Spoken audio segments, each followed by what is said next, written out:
Hey everybody, welcome back. Thanks for coming along this far. We have reached the final episode of our World War I series. Don't worry, I know that there's a lot I didn't cover. So the plan is we're going to go back, do a little Rearview Revisited, covering... That's a good show name. Oh, yeah. Thought about it all by myself. We'll cover the Middle East in that. Blessed Carl will get his own episode. Do not worry. I have not forgotten about him. Certain fans would persecute me in the streets if I didn't do that. I recommend that you all go back, watch parts 1, 2, and 3. Some have said part 3 is the best episode of Rearview ever made. Pretty based, very gold-pilled at the end. Got shockingly gold-pilled.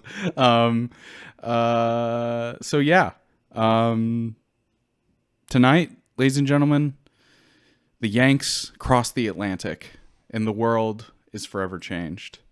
I'm your host, Dane, and there was a factual error last episode. Turns out it wasn't Andy's last episode.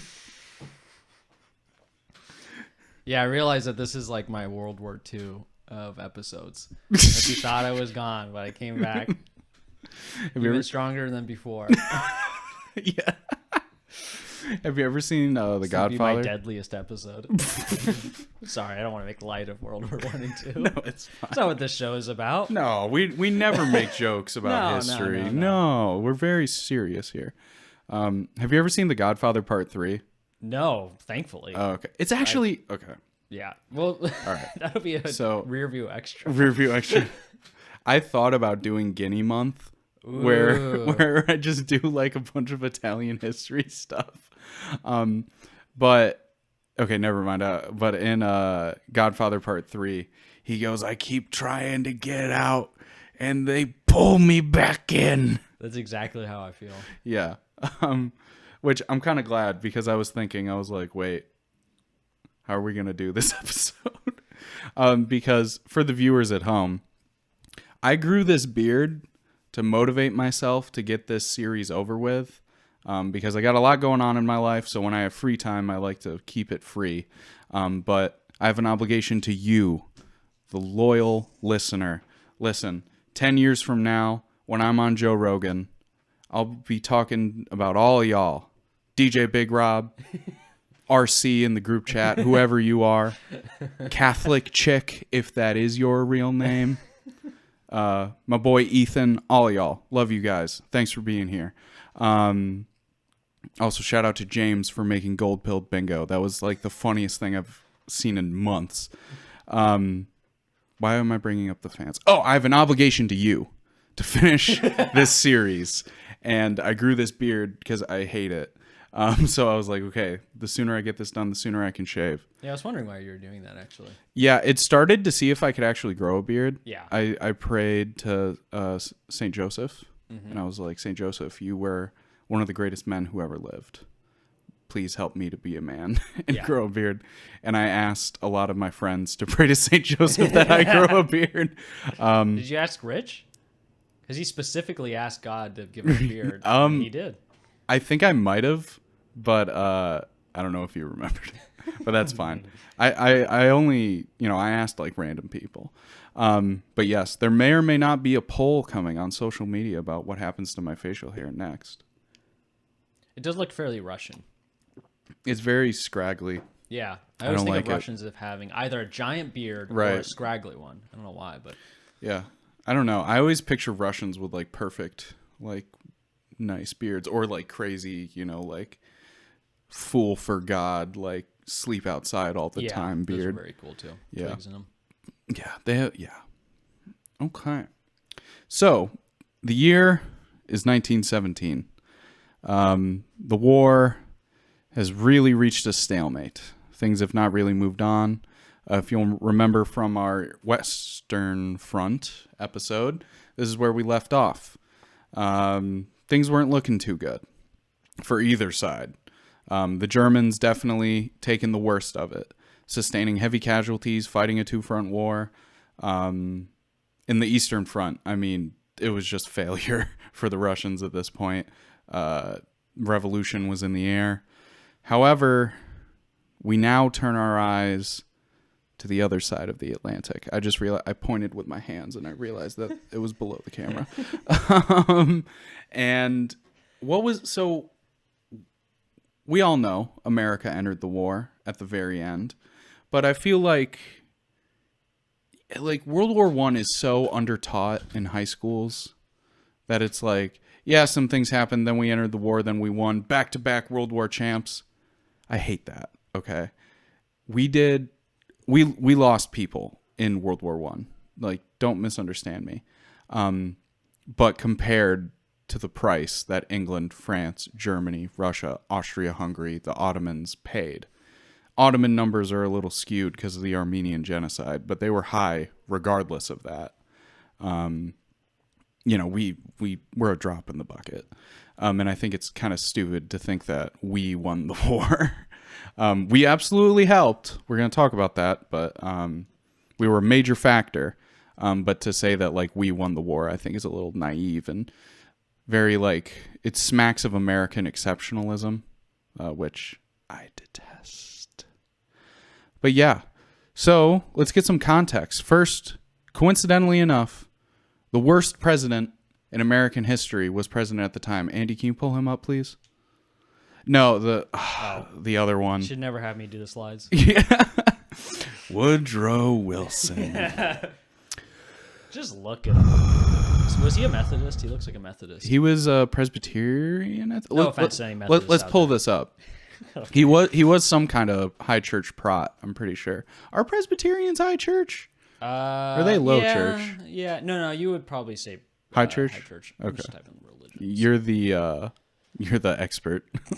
I don't know. Yeah. I mean, it's the WASP religion. Mm-hmm. It's either you're Episcopalian or you're Presbyterian. Mm-hmm. He was.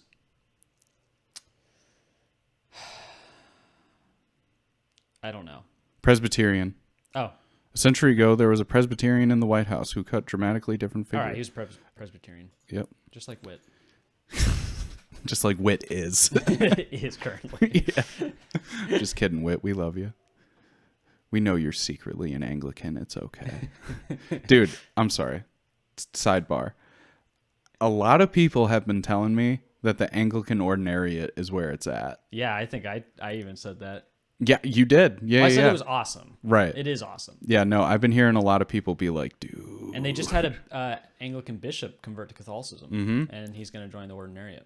So we'll see what he ends up as, but I don't know. Yeah, dude, we got W's all around with the Anglicans. Oh, yeah. Like, the Anglicans are like... Dude, it's coming.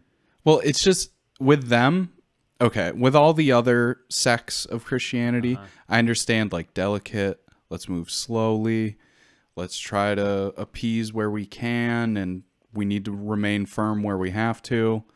But, like, with the Anglicans, I'd be like, come on. Yeah. What are you doing? Yeah, we all know. This is all over a divorce? Really? Like, yeah. Your theology is exactly the same. Except for, like, well, maybe the Pope isn't necessarily the head. Like, it's, get out of my face. Sometimes they're more Catholic than we are. Like, dude, the Episcopalian Church out in Belmead, St. George. Yeah. It's ad orientem with a communion rail. Dang. Yeah.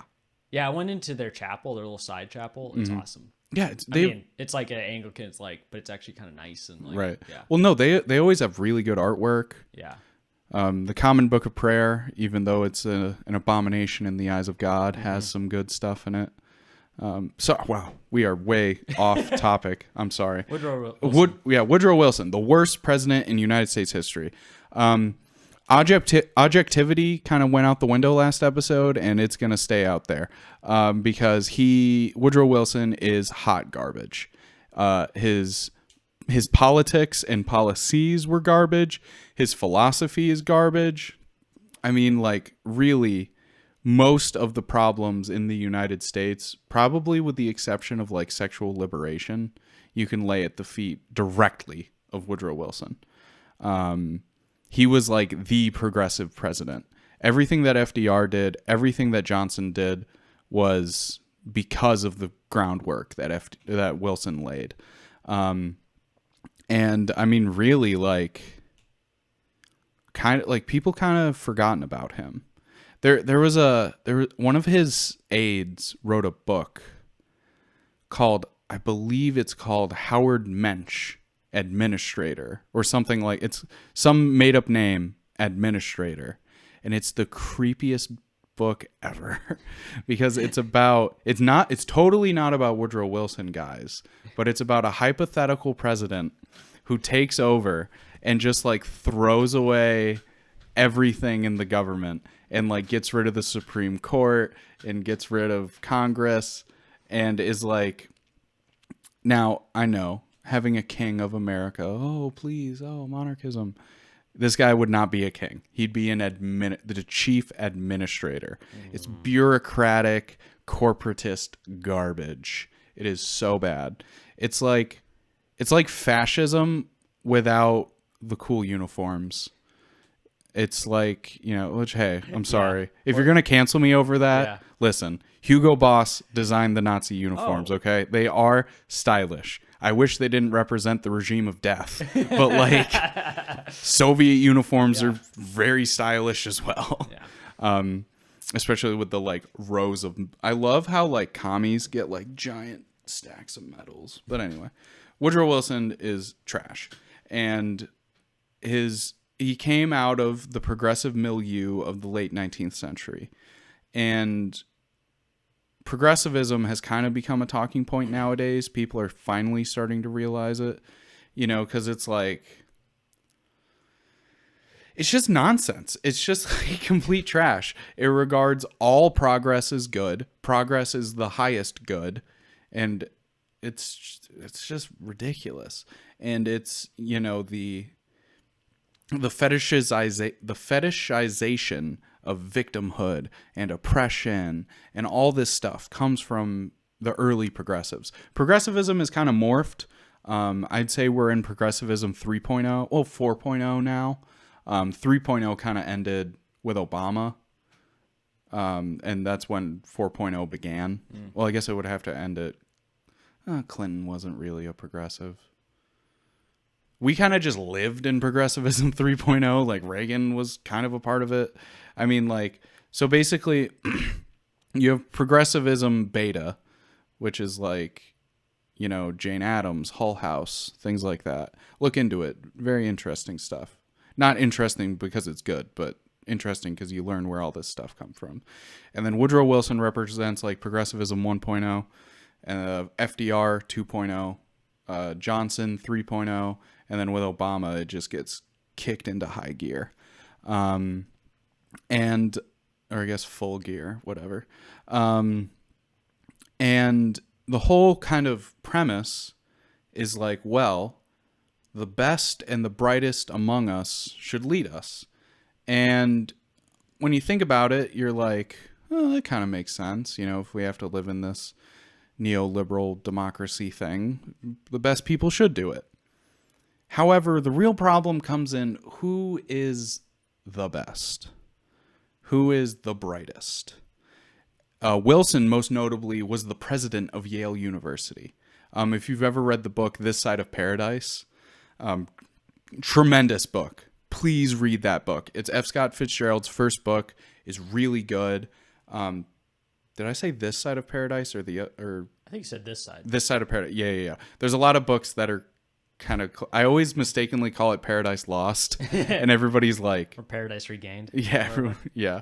But really great book, and I really love it. Tremendous. But they make it, they're at Yale and they make a joke about going to visit Wilson and stuff like that. And everyone was like, well, he's a Yale man. Of course he's the best and the brightest. What was Yale pushing at the time? Progressivism, most notably. And also, it was the seat of scientific racism. It was the seat of like, well, you see, the black man, his nose is larger, therefore, whatever. Views not endorsed by Rearview Dane. And like they were the major pushers of that. And also eugenics in general. Eugenics, huge. Wilson, huge eugenicist. Also, a big fan of a certain film called Birth of a Nation. I don't know if people are aware of this. He played it at the White House frequently, and some people try to like make excuses for it, and they're like, "Oh, he really enjoyed the film." Speaking of eugenics, Yes. A higher functioning group he called morons. that literally comes from a eugenic documentary that Whit and I watched. So Yeah. that's our first Rearview drop.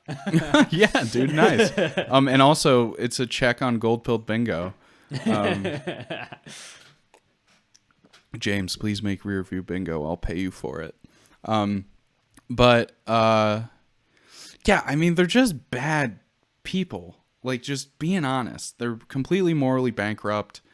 They're so obsessed with science and empiricism. This is when really, like, in philosophy for a while, we'd already thrown out metaphysics and things like that.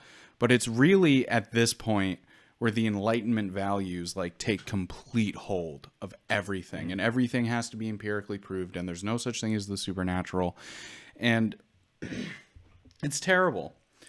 And there was a broader point I was trying to make about Wilson, and I lost it. Whatever. But what's interesting is that during this milieu, the war is going on. Everybody heard about the assassination of Archduke Franz Ferdinand. I mean, it was huge. It truly was the shot heard round the world. We like to say that about Lexington and Concord, but get out of my face with that nonsense. This truly was a earth-shaking event, and the United States reaction was, wow, that sucks. We ain't going to war. They made that the people of the United States made that very clear, that they did not want to go to war. Isolationism was the predominant foreign policy. And it was at this time that George Washington's inaugural address started getting circled a lot. And most famously, he says, "Do not be concerned with the affairs of Europe." So yeah, it's the isolationism is the big thing. And what's interesting is that the main pushers of the like isolationist peace message was the women's suffrage movement. We have a picture of them right here. I'm sorry, look at that very tall lady in the like black fur. Yeah, is that Woodrow Wilson? Dude, that kind of looks like Woodrow Wilson in drag. All right. Let me describe it for the listeners. Picture Father Brown of Chesterton fame, wearing a fur coat and a hat. Weird, flowery, kind of lacy hat. Yeah. And a Roman collar, too. It looks like it. Yeah. She's the archpriest of the women's suffrage suffrage movement, yeah. Well, interestingly enough, was it either Elizabeth Cady Stanton or Susan B. Anthony famously was like, no, the Holy Trinity is God the Father, God the Son, and God the Mother. That's stupid.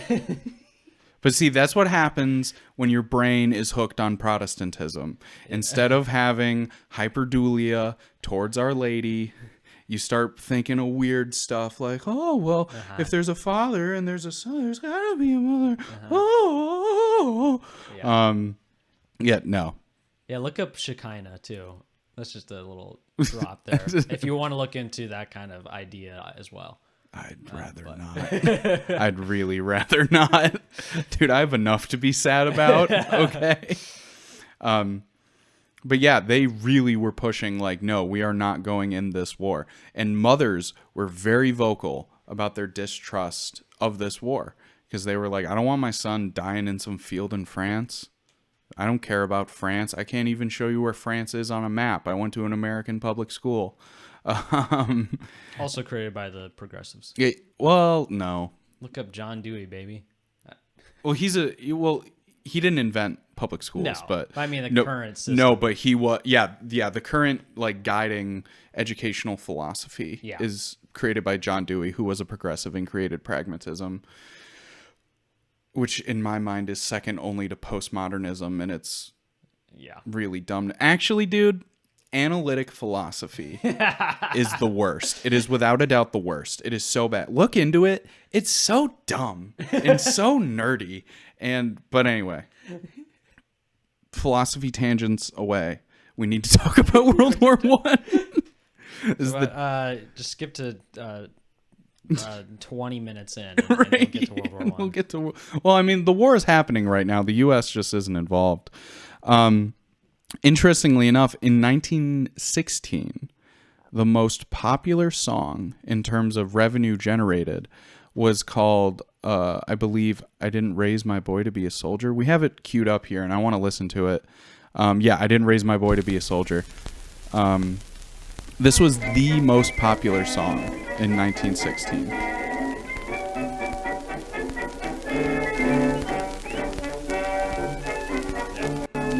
Mother return again. 10 million mothers' hearts must break for the one who died in vain. Heads bowed down in sorrow in her lonely years. I heard a mother murmur through her tears. I didn't raise my boy to be a soldier. I brought him up to be my pride and joy. Who dared to place a musket on his shoulder. So nice. To shoot the mother. Could you imagine a violently anti-war song being that popular nowadays? Oh yeah. I think maybe like Rage Against the Machine became close to that. Some of the Vietnam stuff, but it was less. It was more subtext than this. Right. Yeah. No, like Fortunate Son, you got to kind of know history. You got to kind of know the story to understand. You got to get the references. But this song is literally like called "I Didn't Raise My Boy to Be a Soldier." Yeah, dude. And it was the most popular song. And interestingly enough, people didn't really have phonographs. A couple people did, but not really. And it was like literally the sheet music that people were buying. Yeah. So people were playing this in their home at dinner parties, just for fun and recreation, and it became the most highly sold song of the day. Very fascinating. And so, we've got this strong isolationism going on. However, Wilson kind of really wants to join the war. And so he starts selling, lending, leasing, kind of, hey, England, what do you need, baby? Oh, I'm here for you. I love you. Wilson was a huge Anglophile. And so he kind of turned a blind eye when England imposed a hunger blockade on Germany. This is something that most people don't talk about. But England, they were the naval power of the era. They had been for a long time. They ruled the seas, and they imposed a hunger blockade on Germany. Something which, by modern standards, I believe is called a war crime. And it was horrific. German children were starving to death. It was really, really bad. So the Germans responded to this the only way Germans know how to. They made their technology better, and they started using submarines. And they would just target British military ships coming back and forth. And it began what was known, or what would eventually be known as, unrestricted U-boat warfare. U-boat stands for Unterseeboot, which means submarine. Literally undersea boat, which I think is hilarious. Dude, I love how the Germans name things. Yeah. The common rifle for World War I and World War II was called the Gewehr, and then the model number. Gewehr means rifle. So it literally was the rifle 19, the rifle 14. I don't know what Sterngewehr, I think it means automatic. Don't quote me on that. If we have any German-speaking listeners, please let me know. but I think it literally means automatic rifle. The MP40 machine pistol 40. Wow. Wow. The MP5 machine pistol 5. Yeah. It wasn't until, this is just me guessing, but I think the G in G36C stands for Gewehr. The Germans aren't a very creative bunch. Yeah. Oh yeah, let's pull that up, Jamie. That would be Yeah, Heckler and Koch Heckler G36. Koch. Gewehr. Yeah, it's the rifle. Oh, dude, ever since I played Call of Duty 4, I've wanted that rifle. Yeah, it's pretty awesome. It just looks so clean, and it looks like a gun for modern warfare, but doesn't look like some stupid space rifle. Yeah. Like, Yeah, it rides that line just perfectly. mm-hmm. Yeah. And so what ends up happening is, to circumvent the U-boat warfare, the English are like, okay, we'll use civilian ships to carry arms and munitions and things like that.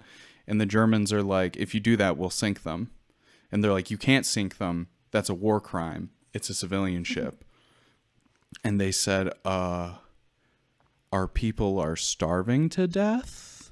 So yeah, we're gonna and the Germans let everybody know this was not a secret. They were like, we will attack your ships.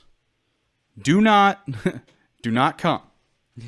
And and then England said, I'm going to come. Can you pull up that video? Yeah, I can pull up that video. Yeah. I'll talk while you do that. And so Woodrow Wilson is concerned about Americans traveling back and forth. Oh, yes. Do not come. Do not come. I'm gonna come.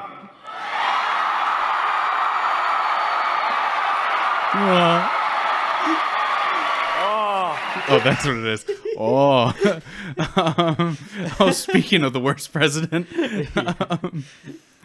stumbling and bumbling. I'm joined by the executive. All right. Yeah, no. That's who you're talking about. Not, Right, yeah, not. yeah, no, not the Donald. Not the greatest president of all time. Yeah, no, Of course no, not. You wouldn't say absolutely that, not. no. I would never bemoon our patron saint, Donald Trump. Our current president, Donald Trump. Dude, we can't say that. Oh, I can't say that on YouTube. You literally cannot say that. I'm sorry. I didn't mean it. I do not believe that. I'll say anything you want me to say. Dude, thankfully we're so small. Just you wait. Oh yeah, like I said, when I get on Joe Rogan. So you really think that? You really think that Donald Trump's you really, gonna come? you really think that the Tsar is a saint? Oh, I'd say he's a passion bearer. Wow, it's interesting. It's entirely possible. That's my Joe Rogan impression.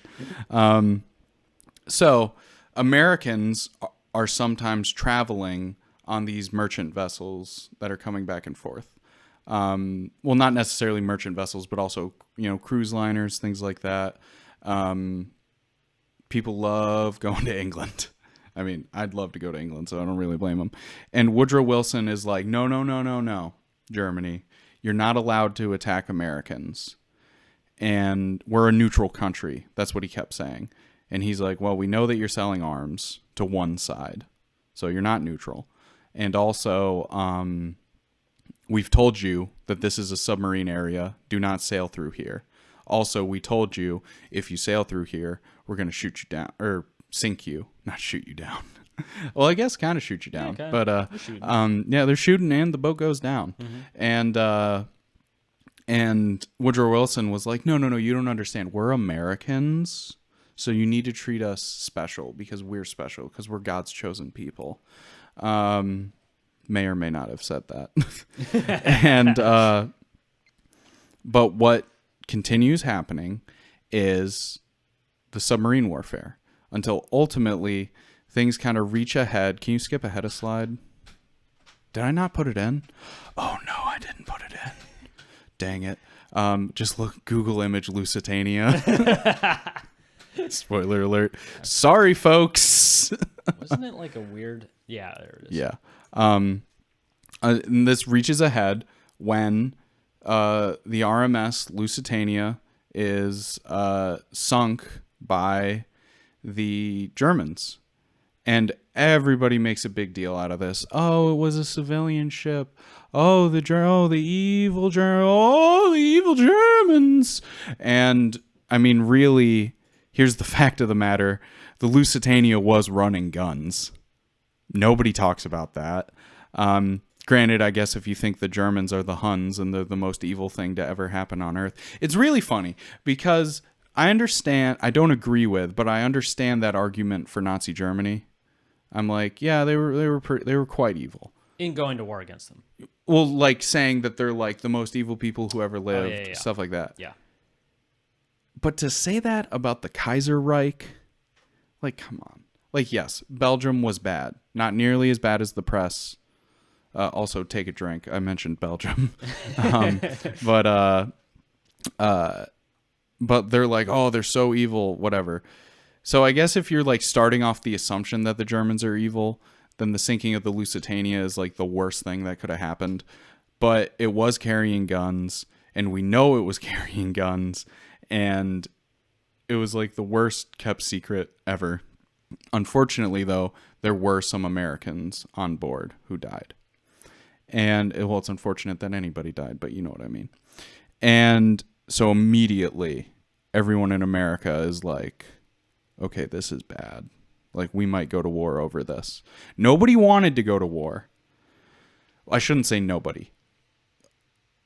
The majority of the nation did not want to go to war. However, they were like, well, this kind of is hard to ignore. And interestingly enough, the Secretary of State, William James Bryan, pictured here. He was Wilson's Secretary of State. Pretty decent as far as the Wilson regime is concerned. And he knew how this, well, in his mind, he knew how this was going to end. And he was like, I resign. Immediately. He was like, I'm not going to be a part of any of this because we're going to go to war and I don't want to go to war. I think it's unjust that we go to war. I'm done. See you later. Which I think is a very manly and brave thing to do. It'd be hard to imagine that happening today. Under any regime at all in our country. No, but I mean, because people are so handpicked that like this guy actually believed the like stuff of the founding fathers of like, no, men of principle and things like that. Mm-hmm. However, can you cue up the slide after this? Okay, thank you.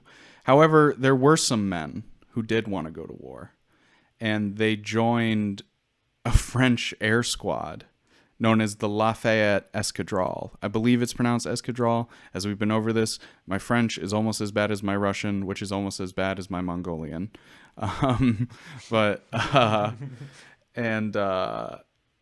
And they're named after the Marquis de Lafayette of Revolutionary War fame. So they were like, hey, the French helped us out in the Revolution. We're going to help out the French now. Which I just think it's kind of funny because the Revolution is very much the United States' creation myth.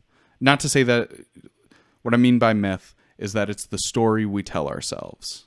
And so, like, they're like, the French were there when it counted. We'll be there when it counted. Yeah. Except we weren't there when they had an incredibly violent revolution. We weren't there when they executed Louis. We weren't there during Napoleon. But this time we'll be there. And we weren't there when they first got into the war in the first place, in World War One. Like, well, this is World War One. No, I'm saying later, like now that they sink a boat, or did they just in the very beginning? These guys have been here for a while. Oh, okay. They were kind of they're very much like those private military contractors, aka mercenaries, who went and fought against ISIS, like in the 2010s. I'm forgetting what group that was. But yeah, a bunch of guys went over there, like to Syria and stuff like that. And these guys kind of did the same thing. Again, famously, a character in This Side of Paradise joins the Lafayette Escadrille. And this is their logo. Native American guy screaming. Pretty cool. I like it. Pretty cool. I imagine that nowadays it's racist, but I don't know. I kind of think depicting an Indian war chief being awesome is a good thing. Yeah, it's pretty cool. Also, I cannot determine if that symbol is a swastika or not. A swastika would be it is on its side like that, but then the lines would be on the going the other way. Other way? Okay. Yeah, it represents the propeller of the plane. Okay. Because they were a air space force, not Air Force. That's And not Space Force. yeah, it's no, air. yeah, Space Force. air, space in brackets force. And we have a picture of them all gathered at a camp. Yeah, pretty cool. Interestingly enough, they were not segregated. Yeah, which the U.S. Army at the time was heavily segregated. Everybody makes a huge deal out of the Harlem Hellfighters, a National Guard regiment that joined World War I. Those guys, the all-black regiment, they were there. They are very real. They were treated like crap. It's not the myth is like, oh, they joined and all the soldiers learned that we're all the same. That's not the case. They were very extremely unjustly treated and kind of viewed as like cannon fodder, which is frankly very disgusting to me. So the Lafayette Escadrille, they are pretty much the Americans who wanted to go and fight, and they did go and fight. France was like, yeah, we'll take guys. Totally. Really cool. Do they have a tiger there, or a like on the bottom to a little bit to the right? Like, what is that? Or is that a hyena? Or is that What is that? Because there's also one to the left above the dog, like a little baby. Well, that looks like a puppy German Shepherd. That one on the left. But the one on the right. That kind of looks like a hyena. Yeah, that's a big dog. The guy way on the right. Everybody like on the right is looking at it. Right? Yeah, they're like, "Where'd you get a tiger?" That's awesome. That's great. I'm sorry, another sidebar. There This is a very American episode. right. Yeah, we're all over the place and don't know what we're talking about, even though it's about our own country. There is an account of the Crusades written by like a Muslim guy, and it's his like diary. And there's one entry where he's like, "Some Frank tried to sell me a cheetah. It was a leopard." Stupid Frank. And I just imagine they're like, "Where'd you get a cheetah?" Or whatever that animal is, because that's a big dog? Question mark. Who knows? Thank you for pointing that out to me, because I try to find the funny things in all the pictures, but I did not see that. For our listeners, watch the video. I'm not going to describe that. Okay. Unfortunately, however, there was one item that the Germans did that the Americans could not ignore. And there's the Lusitania. Oh, we finally put Oh it in here. man, I am garbage All right, next slide. at my own podcast. Okay, what's the one after this then? Okay, there we go. So unrestricted U-boat warfare is going on. Interestingly enough, there was a group called the Preparedness Movement that was going on in the United States at the time. They were like, look, the Germans might invade us, I guess. So the whole East Coast was like, we got to be careful. We need to do blackouts, all this stuff. Because they were very much afraid of, submarines coming in and wrecking havoc. I mean, because if you sink a ship in a port, that port is done for. I mean, we just need to look at what happened when somebody got stuck in the Suez Canal That's a good point. to realize that. Yeah, imagine if that boat was underwater and sideways. Oh, yeah. Yeah. So very big concern, especially in like Baltimore, New York City, major port places in the United States. But the Germans are getting desperate. They are getting very, very, very, very desperate. And so, allegedly, okay. So here's the thing. We're talking about the Zimmerman telegram. A lot of historians who I trust, who are very much revisionists in some aspects, think that the Zimmerman telegram was sent from Germany to Mexico. However, I don't know, dude. It kind of sounds like an inside job, but because it's very convenient. It's very, very convenient. But as far as we know, that is what happened. And I'm just a crazy man. Don't listen to me. I'm 2 steps away from Alex Jones at all times. For this audience, that's probably a good thing. But anyway, Or not good enough. yeah, in his brilliance and in his wisdom, the man pictured here, Arthur Zimmerman, the same guy who guaranteed Lenin's secure passage back to Russia, decided, Germany, hear me out. We'll tell Mexico that if they... okay, so here's what the Zimmerman telegram actually said. If the U.S. gets involved in the war, Mexico, will you please fight America? If you do, we'll guarantee that you get Texas, New Mexico, and Arizona. Like, after the war, we'll send troops over and we'll help you fight the Americans. That's what it says. Oftentimes in your high school U.S. history textbook, it says that they wanted Mexico to attack us. That's not the case. They said, if America joins the war, will you please hurt America? Unfortunately, though, that's something you can't really ignore. Especially, you're threatening national sovereignty. You're trying to get a power. I mean, Germany was no threat to us. Austria-Hungary wasn't even a threat in Europe. I'm sorry, all you Austrian fans. They were great. They just weren't great at war. At the end, they weren't good. Mm-hmm. And on the long historical timeline, they've been great. But at this point, they're in decline. I'm sorry. It's what happens. And the Germans make this super short-sighted move. I mean, Zimmerman was so short-sighted and so foolish. And he... like, literally, the 2 linchpins of the what-if arguments in my mind are Gavrilo Princip and Zimmerman. Without those 2 men, or if those 2 men behaved differently, what would the world look like? Really good question.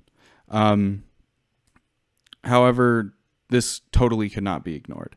America immediately started to try to figure out how they could, Wilson, I should say, started trying to figure out how he could spin this. So the first thing that they do, interestingly enough, is they give diplomatic recognition to the provisional government of Russia. This is before the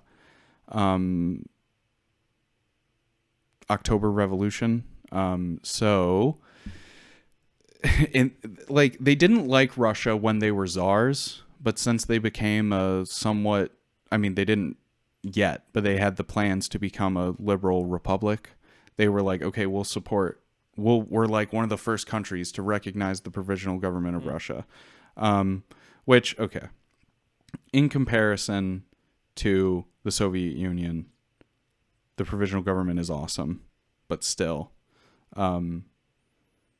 they kind of opened the door to the Bolsheviks. 'Cause, it's very long and complicated and whatever. And also that's kind of like a major middle finger to the czars. Yeah. Who at the time were alive. And by December 7th, 1918, Congress had voted and they declared war. Andy, I want you to try to guess who they declared war on. My first guess would be Germany. That's a good guess. No, they declared war on Austria-Hungary. Which, dude, why? Why? I mean, of all the countries that had a legitimate reason to go to war, it's Austria-Hungary versus Serbia. Oh, yeah. Like 110,000%. And we declare war on them? Not Germany, not the Ottomans, not Bulgaria, but Austria-Hungary. Also probably the weakest power, maybe besides Bulgaria or something, but... yeah. Well, no, they needed Bulgaria. Oh, well, yeah. There we go. Excuse me. Yeah, and that's just so offensive to me. Like, their crown prince, their equivalent of a crown prince, got murdered in the street, and his wife along with him. Not to mention the people that got wounded by the blast from the bomb. Do you think it was a setup to try to blame basically Austria-Hungary in the end for the whole problem? No. That was World War I? No, because we're going to look at some propaganda posters, and you're going to see who they don't like. That's really the only thing I could think of. No, the way they saw it was that, you know, the ultimatum that was sent to Serbia was intentionally provocative. They didn't try to pursue peace. Look, if you kill my grandson, we're not talking peace, okay? We're talking war. And, I mean, granted, the Austrians were very brutal towards the Serbians. Sometimes to people who deserved it, sometimes to people who might not necessarily have been involved. But, you know, it's just so ridiculous to me. Because it's like, okay, again, I think... full disclosure, I think the U.S. entering this war was very stupid and very foolish. But declaring war on Germany kind of makes sense. They technically killed Americans. They did try to provoke war on our own, you know, home front. But to declare it on Austria-Hungary, and what I think the real reason was that they represented the monarchic, aristocratic establishment of Europe, and Woodrow Wilson and the progressives detest that with every fiber of their being because it's holy sometimes. But yes, interestingly enough, December 7th, do you know what else that is? Is that the it's Our Lady's Feast, right? No, it's December 8th. Yeah, no. It's not a feast day. It's an American feast day. I was thinking of the Immaculate Conception. No, the next day. Thank God they didn't do it then. But no, December 7th is Pearl Harbor Day. Oh. Yeah. Weird. December 7th, 1941. I should have known it's infamous. Yes, exactly. Although really for our generation, 9/11 is much more the infamous date. Oh, yeah. Yeah. And for our children, it'll be January 6th. The great. You can't say it on YouTube. You can say that it happened. Oh, okay. You can't just say certain opinions about things about it. There's certain things that such as and but also okay. So yeah, it is. America is now in war mode. And what's the next slide? Okay. So America is in full-blown war mode. Everything is going towards the war effort. If you're wondering how FDR was able to take control of the economy with the New Deal, it's because Woodrow Wilson was allowed to take control of the economy during World War I. Literally, we had almost 100% employment because everybody. They were either working on boats, they were knitting socks and uniforms, they were making foodstuffs, they were making bullets, they were making guns, they were doing everything. The whole country got mobilized for war because we were prepared for the war to go on much longer than it ended up going on for. But I think it would be cool to kind of go through some propaganda, like literal propaganda, for this war, because I think it kind of speaks to the psyche at the time.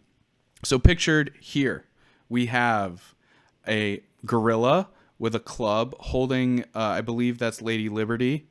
Yeah. And it's a huge gorilla with a mustache that looks very similar to the Kaiser's. And he's wearing a helmet with a spike that reads militarism. And his club says culture with a K. And at the bottom, enlist. And on the top, destroy this mad brute. I think it's funny because, typically, monkey iconography is attributed to other races. But to depict the Germans as such, I think is very interesting.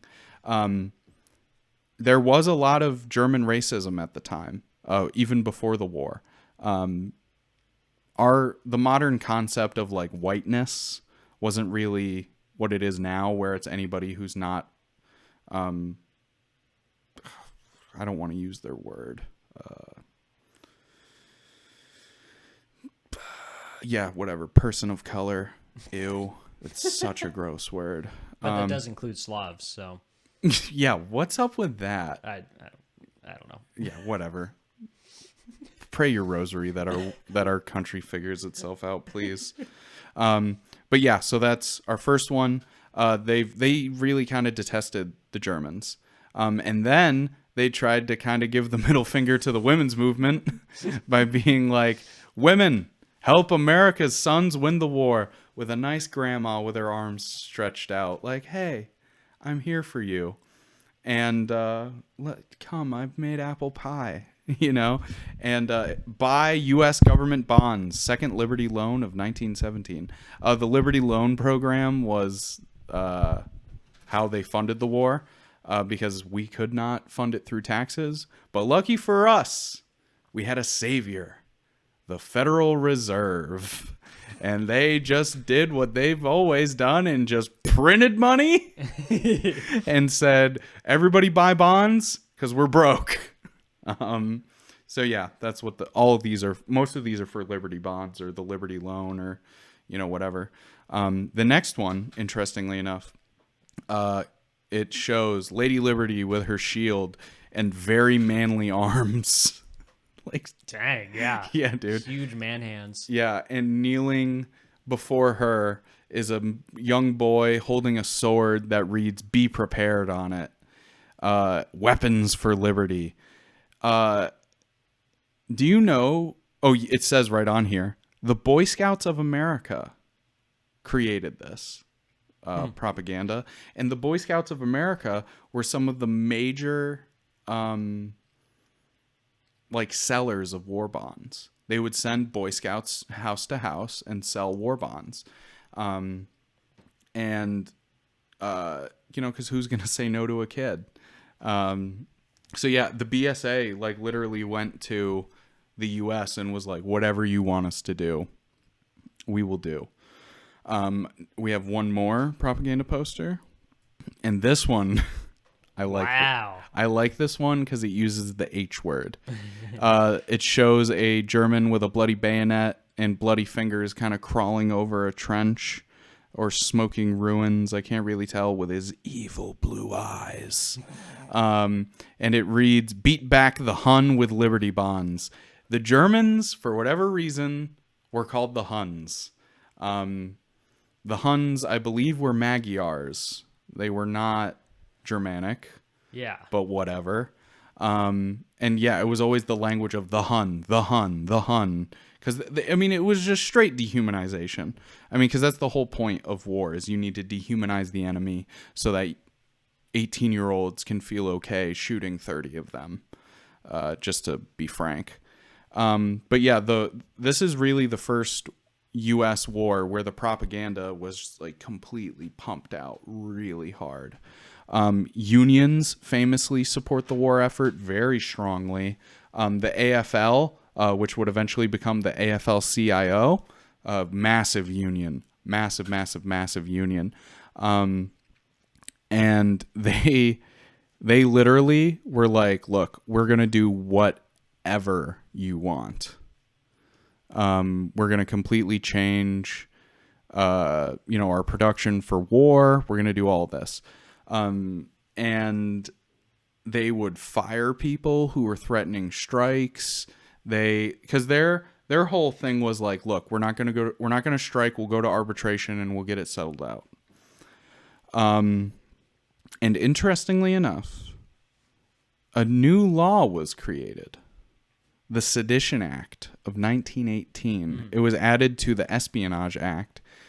And here is literally what became illegal under the Sedition Act. Uttering, printing, writing, or publishing any disloyal, profane, scurrilous, or abusive language intended to cause contempt, scorn, urging any curtailment of the war with intent to hinder its prosecution,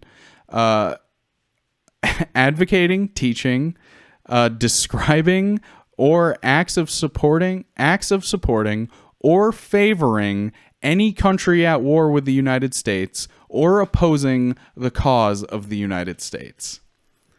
Ladies and gentlemen, if that is not the single most Orwellian law in U.S. history, I don't know what is.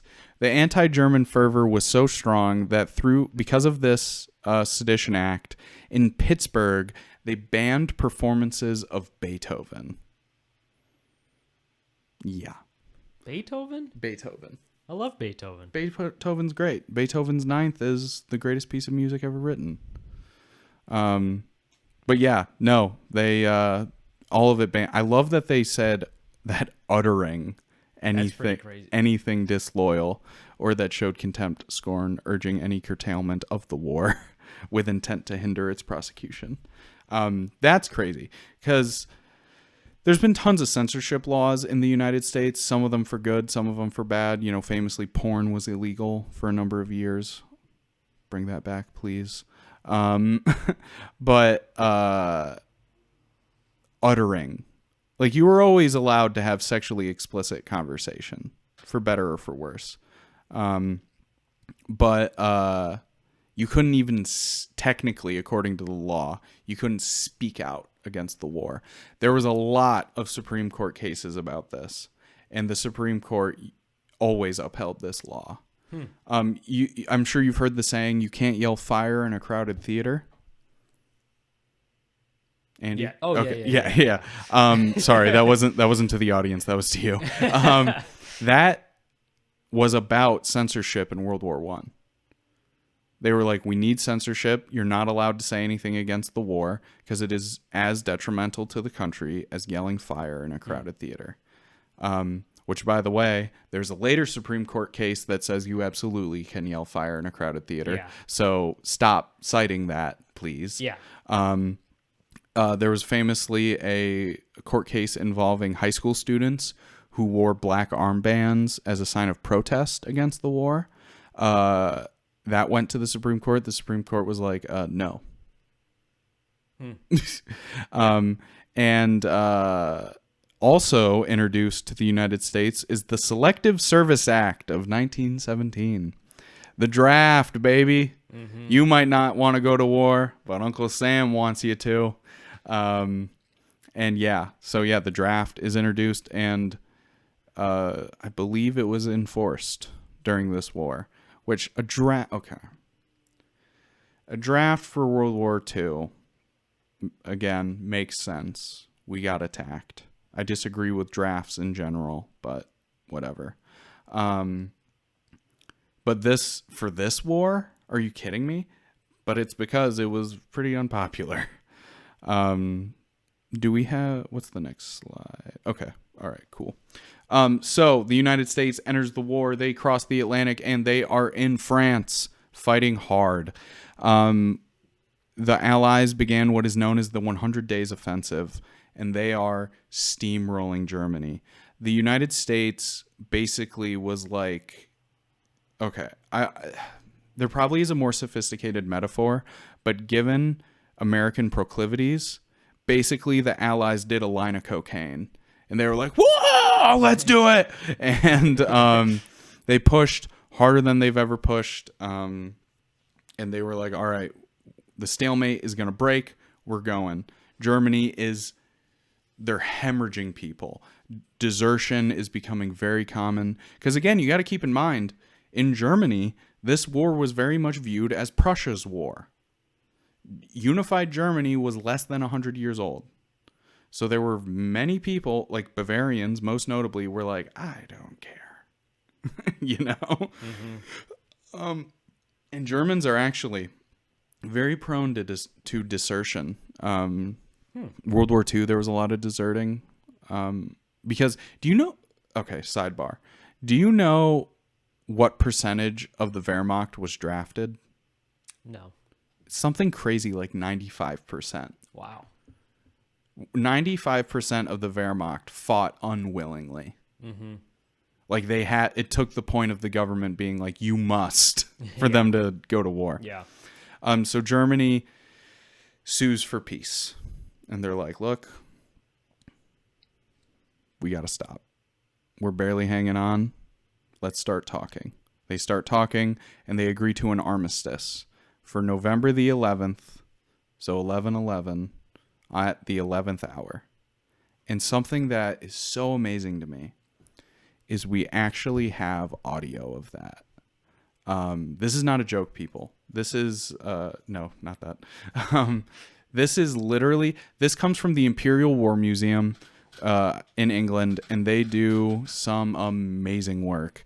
And this was what it sounded like. So again, keep in mind, this is an armistice, which means a ceasefire.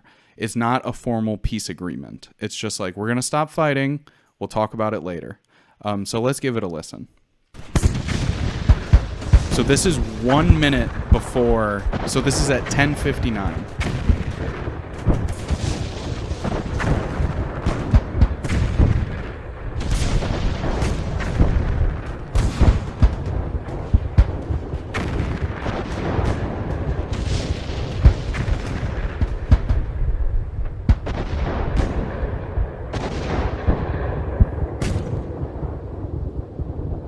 O'clock.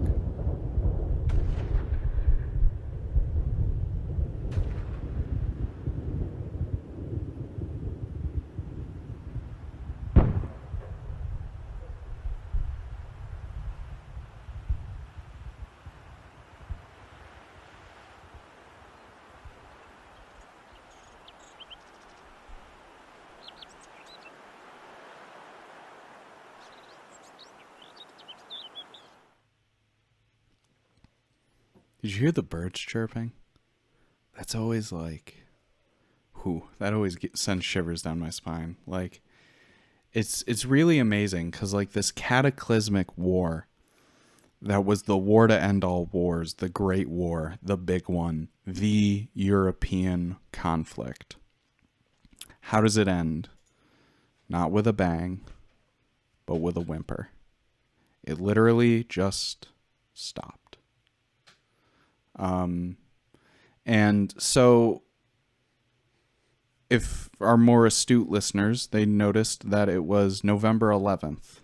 That was the armistice. In the United States, that's known as Veterans Day. However, and this is not any disrespect towards those who served, y'all know me, and you know that I have the utmost respect for you. In Europe, the 11th of November is known as Armistice Day. And I think we should kind of adopt that. Because this war was cataclysmic. Yes, it was especially cataclysmic for Europe, but really long implications that affect the whole world. And also, November is a month dedicated to the poor souls in purgatory and the deceased. So this November 11th, I invite all of us to pray for those who died in World War I. And to pray that, because honestly, dude, we're still dealing with the wounds from this war. And I partly think Europe is as big of a mess as it is, because they never really have accepted or dealt with or whatever the implications of this war. And so, yeah. So this November 11th, of course, thank a veteran. Dad, I love you. But keep in mind those who died on the Eastern, Western colonies, Eastern Front, Western Front colonies, Middle East, and the war on the seas. I believe that's every front. So yeah, in England, it's very common to wear a poppy flower. That's more in remembrance of veterans in general, because I believe that tradition started after the Afghan War. Not positive, but there's really some great artwork you can find. My phone background, actually, I wish I thought of this because I could share it. But my phone wallpaper for the last couple of years has been a soldier walking through a field of poppies. And it's supposed to represent like a field in France. Actually, no, the poppy thing probably did start after World War I, now that I'm thinking about it. Sorry, fake news here on the Rearview Show. Wouldn't be the first time, won't be the last time. I'm human. Which reminds me, I have to make a small correction from the last episode. Gas wasn't really used on the Eastern Front because of how cold it was. Cold air is denser than hot air. So that means that the gas would just sink to the ground. So it wasn't that effective. So yeah, minor correction. I kind of mentioned it in passing. I didn't make like a big point out of it. At least I don't think so. But yes, technically incorrect. So after the armistice, peace negotiations begin. Commonly, we refer to it as the Treaty of Versailles. The Treaty of Versailles only represents one treaty. There is an extensive amount of treaties. There's the Balfour Declaration, the Sykes-Picot Agreement. Both of those pertain to the Middle East. There's the treaty that specifically creates Yugoslavia. There's many treaties. But the peace talks very much centered around the big four, pictured right here. And those are, from the left to the right, David Lloyd George, the Prime Minister of England, Vittorio Orlando, the man next to him, who was representing Italy. Italy, one of the few nations that lost more people in World War I than in World War II. Yes. Wow. Yeah, because in World War II, as soon as they lost southern Italy, they're like, we're done. We're done. But yeah, they lost more people in World War I. The fighting in the Alps against the Austro-Hungarians was very, very intense. And then, of course, proceeding on, next to him, the sad walrus himself, Georges Clemenceau? Yeah, I don't know, dude. Clemenceau. Clemenceau. Kind of familiar. Okay. He is... Sounds like an American way to say it, of course. But, yes. you know. He is representing the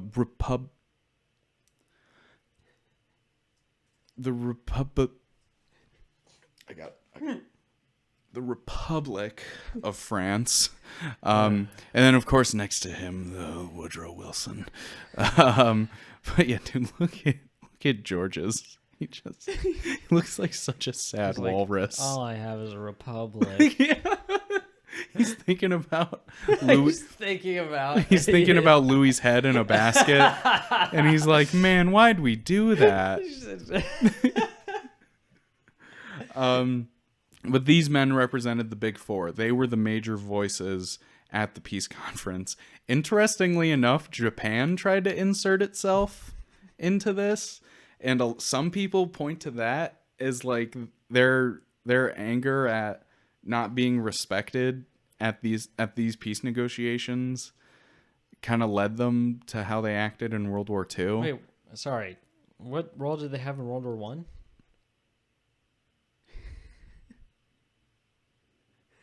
Okay.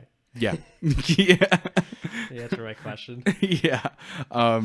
But people very much view this as like a Congress of Vienna, one of the great meetings of all the great powers to decide what comes next.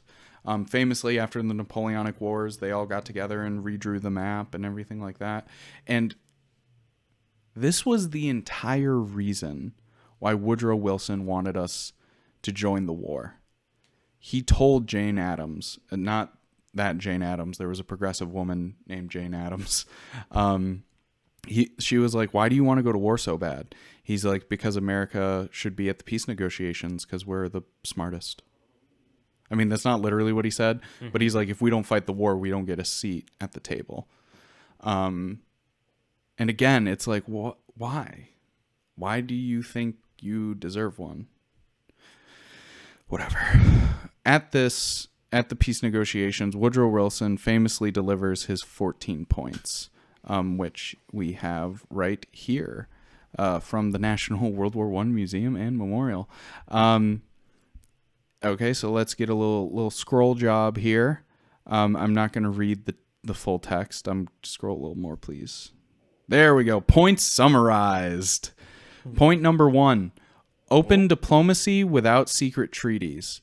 Woodrow Wilson believed it was secret treaties that caused World War I, the whole like alliances thing. They weren't very secret. I mean, the only thing that really was secret was the correspondences between the Tsar and the Kaiser. And and the Tsar and the King and the King and the Kaiser, because they were cousins, people. I'm going to mention that in every episode because I think it bears repeating. Nobody freaking talks about that. They were first cousins, too. It wasn't like they were distant relatives. Like, they hung out as children. Yeah. Okay, so that's point number 1. Point number 2, economic free trade on the seas during war and peace. Because, I mean, the Germans did kind of attack us, but also that's kind of what happens at war. Number 3, equal trade conditions, so a lot of free trade stuff. Number 4, decrease armaments among all nations. Wilson's goal with the 14 points was to, like, make war illegal. Like, to be like, no, we'll never go. Because people legitimately thought, all right, we've had the war. We'll never go to war again. Mm-hmm. That's just a stupid idea. Didn't they think that, like, before the war? They were kind of like, oh, Europe's great. Mm-hmm. Like, Yeah, we're yeah, not gonna go to war. Yeah, no, there was a lot of English. again. There was a lot of English economists, famously, who were like, "We'll never go to war again. Yeah. We the international interest is too high. Countries rely on each other for imports and exports. Yeah, We're not. No one's gonna go to war again." They forgot about a little thing called original sin, and that man is fallen. But whatever, progressives will be progressive. So yeah, decrease armaments among all nations. What? Nobody's gonna do that. We still have nukes. Okay. Number 5, adjust colonial claims. Very American point. Because if you think for a second that England is going to give up India or Pakistan, or well, I guess they were one and the same at this point, you dreaming, homeboy. Point number 6, the evacuation of all Central Powers from Russia and allow it to define its own independence. I think that that's funny because, like we mentioned last episode, the Soviets did agree to peace. They just gave Germany whatever they wanted. Mm-hmm. So when they say Russia, they're referring to the provisional government. They're not talking about the Bolsheviks because, again, the U.S. recognized the provisional government. So they kind of viewed it as like Germany demanded this, but whatever. Point number 7, Belgium to be evacuated and restored. Like I said, it was just an armistice that ended the war. There still were German troops in the Rhineland and in, it's going to mention Alsace-Lorraine in the next point. I mean, the Germans were still there. Yeah. They hadn't left yet. Point number 8, return of Alsace-Lorraine and all French territories. Point number 9, readjust Italian borders. That's their border with Austria-Hungary towards the Alps. It was not the Italians adjusting their borders. It was other countries adjusting their borders on behalf of Italy. Point number 10, Austria-Hungary to be provided an opportunity for self-determination. That is very beautiful progressive language to say your country doesn't exist anymore. Wilson's big thing was self-determination of states. It wasn't his biggest thing. That's point number 14. But he really believed that ethnic groups should be able to decide what country they live in. And not in the sense of migration or immigration, but in the sense that they should be allowed to create their own nation states. Unless you're black. Because notice it says adjust colonial claims, not allow them to run their own countries. Yeah. But no, Austria-Hungary, you're Habsburgs, you're bad. You got the poor Czechs. The Czechs are being so oppressed. Point number 11, redraw the borders of the Balkan region, creating Romania, Serbia, and Montenegro. Okay. Let's talk about this. I know it's been a while and Wilson's points don't create Yugoslavia.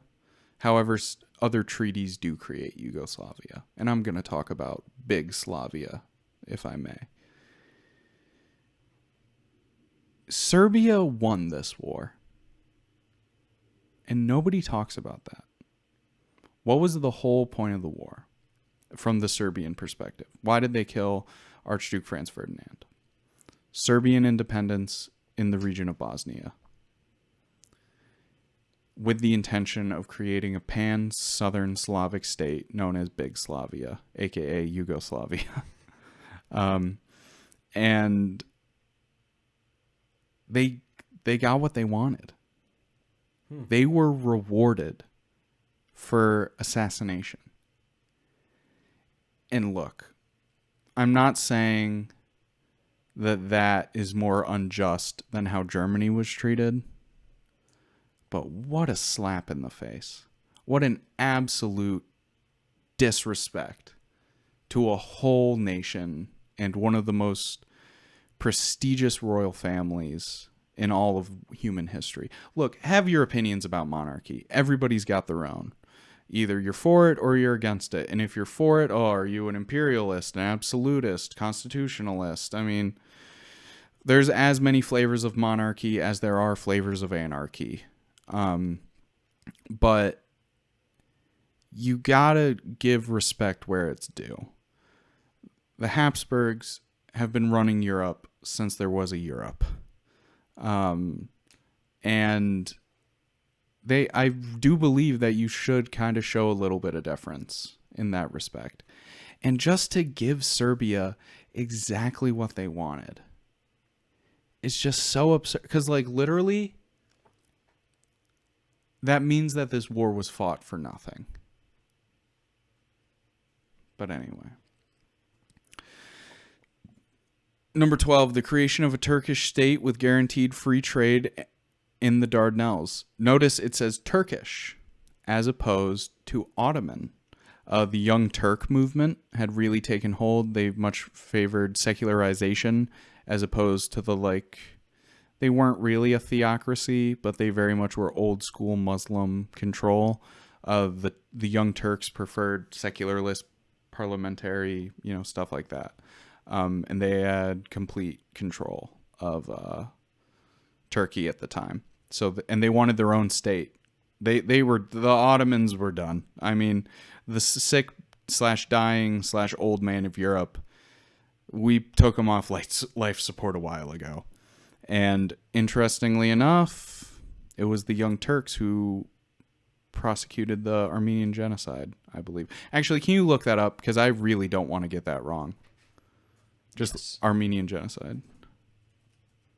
That never happened, though. In the Ottoman Empire. Can you control F Young Turks? There we go. Balkan Wars, 1912.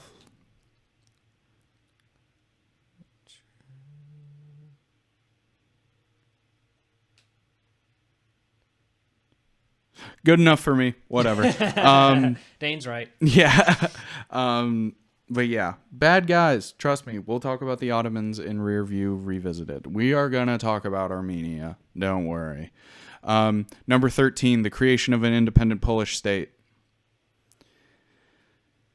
As much as it pains me to say, Woodrow Wilson was correct. I know. That's... Yeah, it's like, look, I don't want to give the man any credit, but that needed to happen. Poland has just... I just love how in European history, it's kind of like Poland blinking in and out of the map. Yeah. But yeah, Poland got independence again. Praise be to God. Great stuff. Poland, wonderful country. Yeah, dope. And then point number 14, Woodrow Wilson's little bitty progressive baby that he loves so much, the creation of the League of Nations. This point was so important to Woodrow Wilson that Woodrow Wilson had strong disagreements with the Europeans in these negotiations, because Woodrow Wilson was his goal was peace without victory, which is dumb. Okay, I understand what he's going for. He's like, this war was a disaster. Let's just peacefully separate. Everybody go home. And England and France and Italy were like, oh, no. Germany's going to pay. And they wanted revenge. And Wilson famously left the peace negotiations over this. But the League of Nations was held over his head. So anytime there was talk about restitutions or, things like that. Well, no, correction. Wilson didn't leave because of that. He left for another reason. But anyway, he pretty much gave them whatever they wanted so that he could get the League of Nations. He wanted it so bad. I believe we have a slide of their logo. These are all three of the men on their own. Yes, the League of Nations. Precursor to the United Nations, and it was just as effective.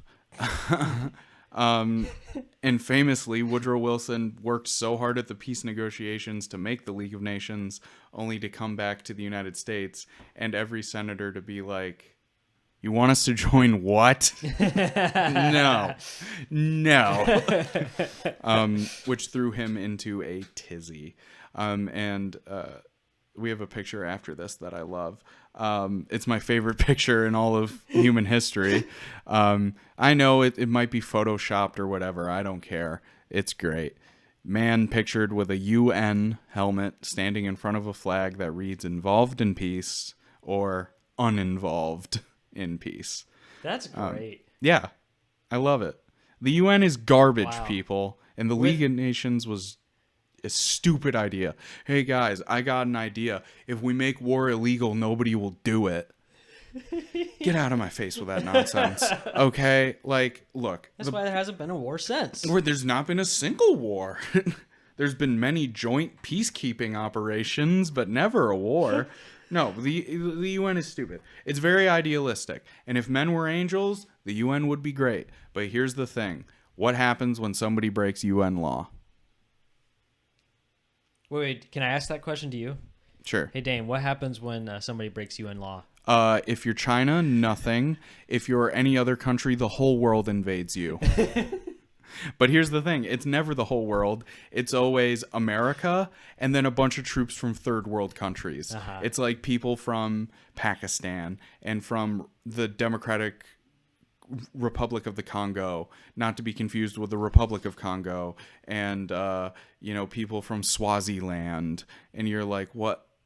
Why are you here? And they're like, we're the UN. We're doing our thing. And it's like, can I get some French troops, please?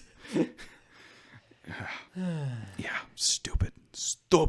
What is the next pick? Okay, so the borders change dramatically. Pictured here is the same map that we opened this World War I series with to show the nations of Europe. Germany, big. Austria-Hungary, big.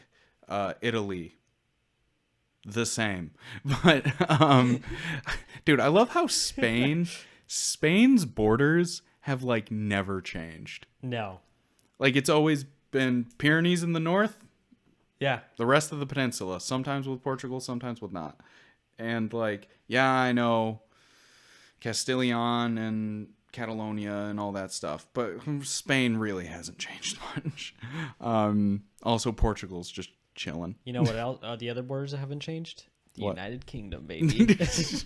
A little bit. I mean, England. Yeah, because I was gonna say, Kind of. Well, yeah, sure. well, because in 1916 the Irish got a little feisty. They get feisty sometimes. So yes, this is That's the why England's always next to Ireland to help them not be so feisty. No, we teach the Irish. You see, the Irish actually come from monkeys, so we need to help them understand. Wait, am I not going to be here for the Irish episodes? I mean, You should have call-ins so I can call in. Yeah, so you can call in for the Ireland episode. Look, I think Margaret Thatcher was great. I love it all. It's great. That makes- Every country's good. It makes me think of that Norm Macdonald joke. I will not eat a single morsel of food until Margaret Thatcher leaves office. She died a couple of months ago. Rest in peace, great. Norm. So yes, that's Europe in 1914. Let's look at Europe in 1919. That's a whole lot of new countries. As you can see, Austria is now pretty much as big as modern Austria. Hungary is a little bit smaller than it eventually will become. Romania or Romania. I've not seen Romania spelled a consistent way in any of the things that I've looked at. And also, you'll notice the Irish Free State. Yeah. At the time, Ireland was going through an incredibly violent civil war. A lot of people talk about the revolution. They talk about the troubles of the 1970s and 80s and 90s. But not a lot of people talk about the Irish Civil War, and it was bad. I mean, every civil war is bad, and Ireland was no exception. Also, the United Soviet Socialist Republic, Latvia, Lithuania, Poland. Estonia? No. Oh, yeah, Estonia in the Yep. north. Sorry, didn't see it. Nobody ever does. Yeah. Actually, I have a friend who studied over there, and he said it was very interesting. Yeah, I've heard interesting things about Estonia. Yeah, because it's Russian and it's not. Because Estonians are not Russian. And it's one of the most atheistic countries in probably the world. It's really, really atheistic when you look at like religion. Yeah. I mean, former Soviet country, not surprising. Also, the invention of Czechoslovakia makes slightly more sense than Yugoslavia. But if you'll notice, they are two separate countries nowadays. Or, gosh, like 5, actually. Yeah. And actually, they're not called the Czech Republic anymore. Did you know this? I know. They changed their name in English. They're now Czechia.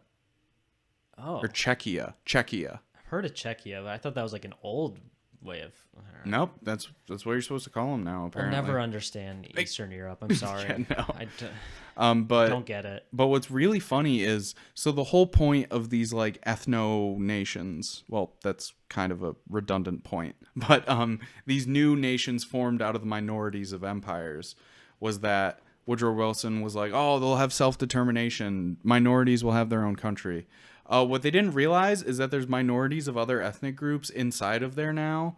Like Czechoslovakia has a huge German population, around 3 million, which is why Hitler invaded them, because he was like, there's this game that the Russians play and that Hitler played, where they're like Russia's whole claim to Ukraine. They're like, there's Russians there. It's Russia. Yeah. And Ukraine is like, no. If anything, you guys are Ukrainian. Like, it was Kiev and Rus, you know?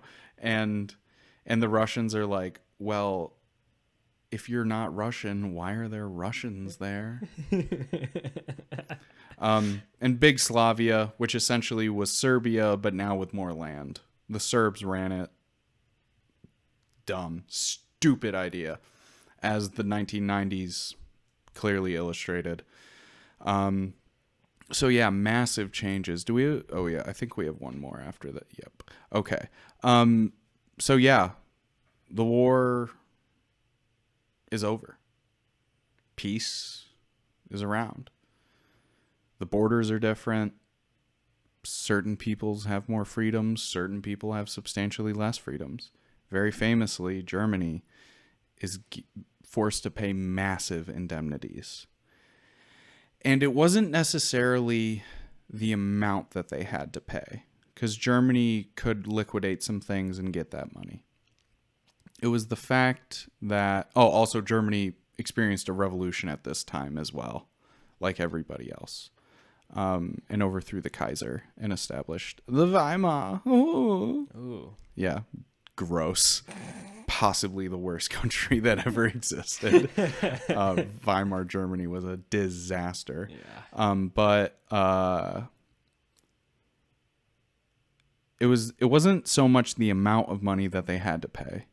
It was the fact that they had to pay it in gold. Gold is the reserve currency at the time. All money, most nations' money is tied to its value in gold. This was a direct attempt to bankrupt Germany. They were not allowed to create certain armaments. They could only keep their army low enough for national defense, and that's it. And they really just got absolutely punished in really unjust ways. And it really did pave the way for World War II. And what's insane about this war, dude, is I'm not saying that there's a direct causal link between World War I and everything that happened after it. What I am saying is you see the foundations of all the problems. Dan Carlin famously said that you can draw a line from World War I to 9/11. And I thought that at the time, I thought that was a ridiculous claim. But really, when you sit down and think about it, it absolutely is the case.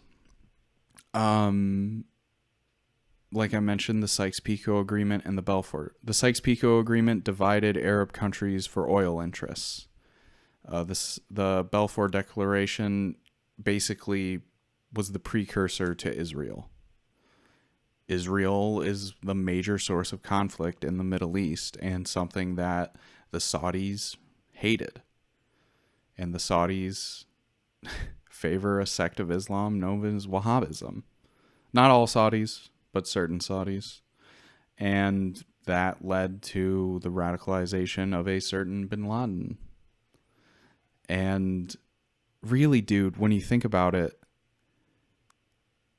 what was the point of all this? Yeah, Poland got created. That's based. But Serbia got exactly what they wanted. Austria-Hungary was punished for trying to get justice.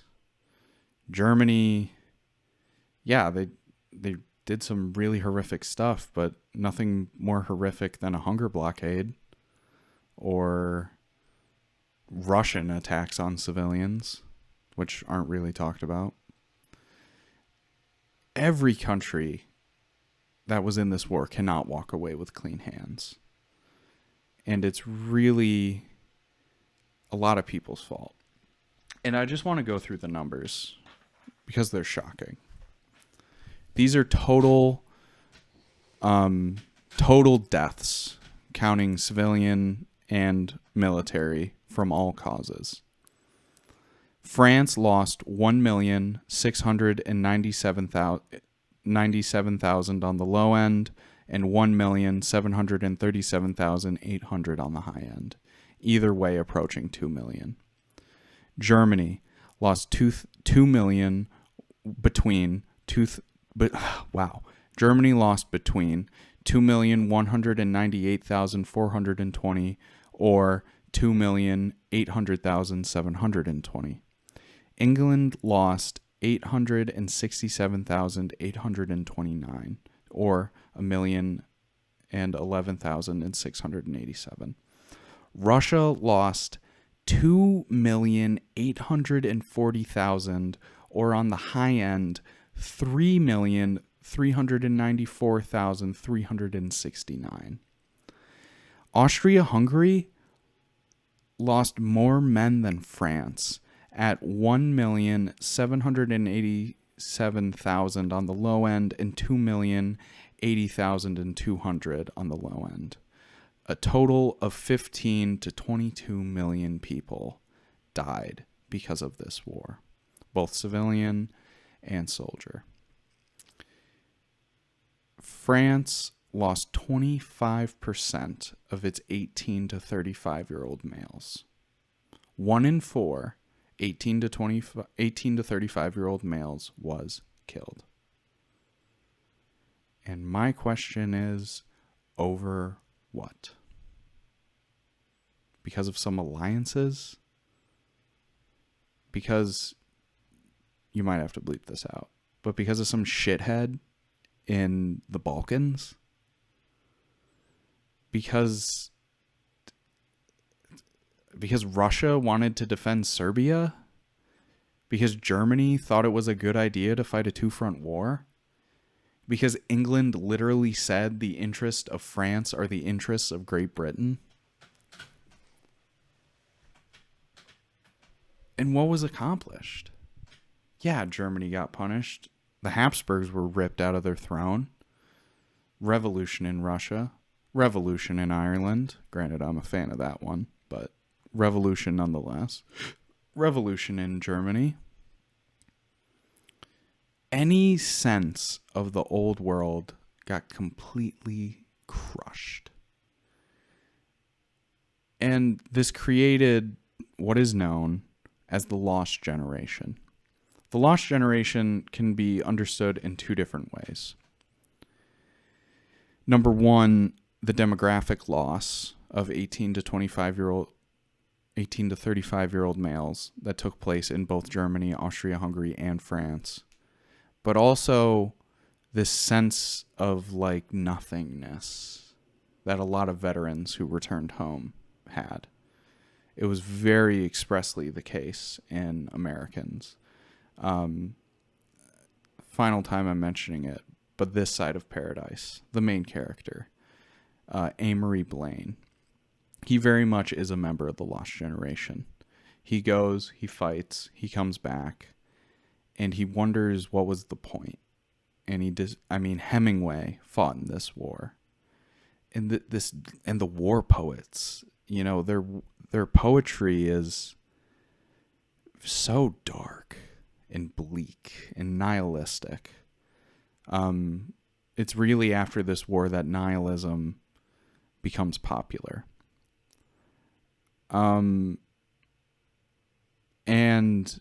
But also, interestingly enough, people like C.S. Lewis and Tolkien fought in this war. And they went on to write beautiful works. But this might be a hot take, but I don't think 15 million lives is worth the Lord of the Rings. And there really was not a country that was not affected by this war. I guess probably some Asian countries, but that's about it. Africa. No, actually, a lot of Asian countries were involved. Now that I think about it, India sent a lot of troops over. And it just, in this podcaster's professional opinion, this is what broke the world and created the world that we have now that makes no sense, that has completely forgotten what's good, that has completely forgotten about God, that has completely misunderstood what a family is or what even a human person is. This war opened up the door to the worst excesses of World War II. Yes, the loss of death in World War II is so catastrophic that it greatly overshadows this war. But there absolutely would not have been an Adolf Hitler if there was not a Treaty of Versailles. There would not have been a Treaty of Versailles if there was not a Gavrilo Princip. And it just sucks. Because obviously counterfactuals are rather pointless. But one really starts to wonder what kind of world we'd be living in without it. We have this final image. And is it kind of edgy and in your face? Yeah. I don't know who made this. I ripped it off the internet a while ago. But I think it sums up everything.